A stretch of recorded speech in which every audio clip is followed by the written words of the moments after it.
When I first saw this Mater in pictures, I thought, oh cool, finally we're getting an updated Mater, and he has a hat. That's a bit of a bonus. What I didn't realize was that this Mater would have a massive hole in his roof. I always assumed that the 95 would fit in here in this area, in between Mater and the tow cable. But hey, that's alright. What's not alright is that Mater never even wore this hat in the movie. Not from what I can remember. And especially not the Florida 500. If you remember the scene where Lightning and Mater have a FaceTime call, it starts off with Mater making a junk sculpture of himself. I've put that in countless episodes of Cars That Should Be Made. I think it's actually been in at least 2, maybe even 3. Since it's a pretty cool little model of Mater that Mater made. A Mater made by Mater, if you will.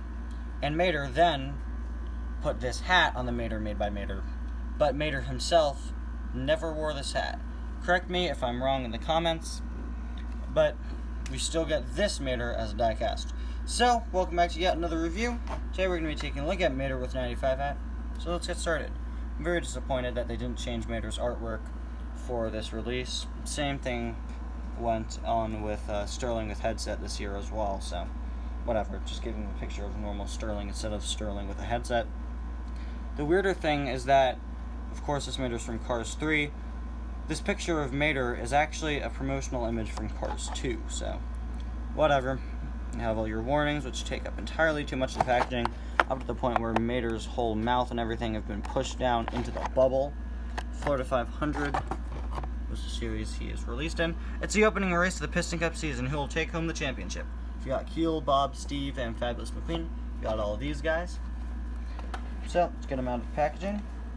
This Mater actually is pretty heavy. He seems to be fully metal. I got a whole lot of suggestions last year when Thailand Mater first came out, especially from my friend Beetlezar. He told me to pick up the Thailand Mater since it was actually fully metal, and this seems like it is. I actually never got the Thailand Mater just because I'm not sure why I haven't picked him up yet. I probably should.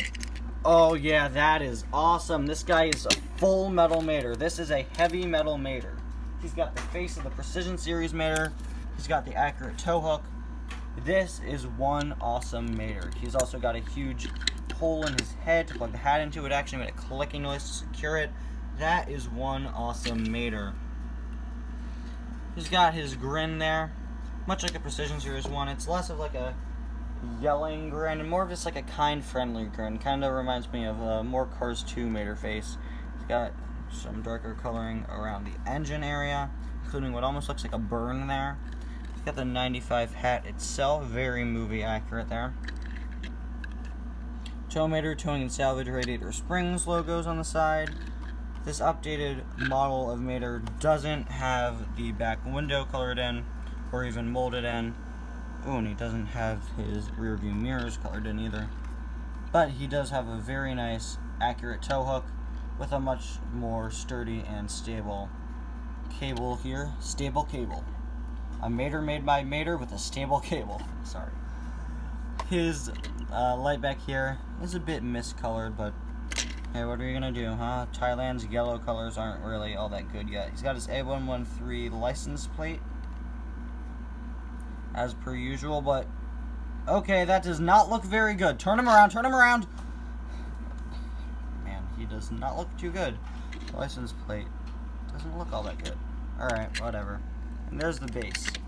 Anyway, guys, thank you all so much for watching. It's awesome that Mater's back to finally being full metal instead of front metal, back plastic. See you guys next time. Bye now.